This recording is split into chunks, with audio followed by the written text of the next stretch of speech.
Bonjour à tous les amis, ici Kikou, et aujourd'hui suite à quelques demandes, nous allons parler vite fait du DTC, le metagame, qui a gagné et pourquoi.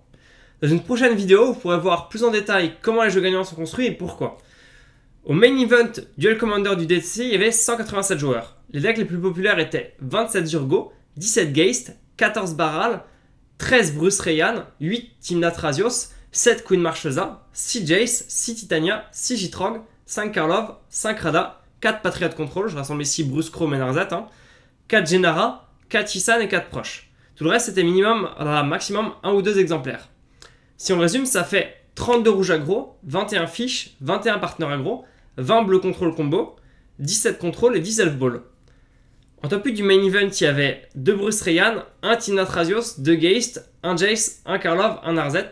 Et en top 8 du side event, c'était 1 Baral, 3 Bruce Rayyan, 1 Zurgo, 1 Geist, 1 Narzat et un Bruce Silas. Alors maintenant, pourquoi ces jeux font top 8 ? Déjà, ce sont tous des jeux très solides qui permettaient d'affronter l'énorme diversité de decks qui étaient présents. La plupart des autres decks étaient purement et simplement moins bons que d'autres decks peu représentés. Mais ils étaient aussi assez avantageux par rapport aux pierres-feuilles-ciseaux qui étaient présents au tournoi. Pour vous résumer la situation très brièvement, Contrôle comme Gitrog, Queen Marchesa mais surtout Narzat, ça peut enchaîner les removals puis poser quelques game breakers bien violents et ouvrir en deux les jeux elf ou partner aggro. Par contre Zurgo peut être un petit peu trop rapide et Geist ou les contrôles mono-bleus comme Jace et Baral peuvent avoir l'avantage dans ces match-ups un peu plus contrôle. Du coup on en voit un par top 8 mais pas plus. Les 3 decks les plus joués sont des match-ups tendus. Partner aggro, ça ouvre en deux Geist et Zurgo tout en restant correct face à des jeux elf et midrange, mais contre contrôle ça galère d'ailleurs un peu plus et contre les jeux combo comme Baral ou Jace, ça peut être la catastrophe. Avec un match-up aussi bon contre les decks les plus joués, ça se trouve très logiquement surreprésenté en top 8. Baral, ça peut ouvrir contrôle les partners tout en restant plutôt bien face au jeu elf. Par contre, Geist c'est un chouïa plus dur et contre Zurgo c'est la catastrophe.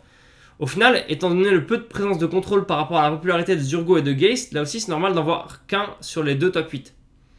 Zurgo c'est intéressant face à Geist, Baral, contrôle de manière générale, et c'est pas moche contre les jeux elf, mais gagner avec en face des cartes comme Thrasio Tymna ou Bruce Rayyan, c'est pratiquement infaisable. C'est pas juste dur, c'est apocalyptique.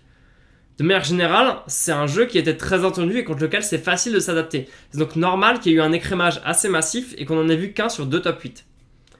Geist, ce qui est assez intéressant, c'est qu'il n'y a aucun match-up réellement ingagnable. Maintenant que les Mox sont bannis, il faut quand même gagner tous les match-ups à la dure.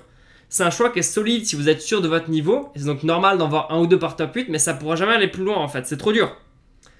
Et pour conclure, je vais juste parler de Titania. On a l'habitude que ce deck soit un deck terriblement fort et solide, mais le metagame a évolué, avec notamment beaucoup plus d'anti-bet et de moyens de tuer rapidement. Tout comme Isan, le deck a beaucoup de mal à suivre et à être suffisamment menaçant suffisamment vite. Actuellement, il se retrouve donc tout simplement à avoir des match-ups moins intéressants que Geist, et c'est normal de pas trop le voir en top 8. Susceptible d'évoluer par contre à l'avenir avec le metagame.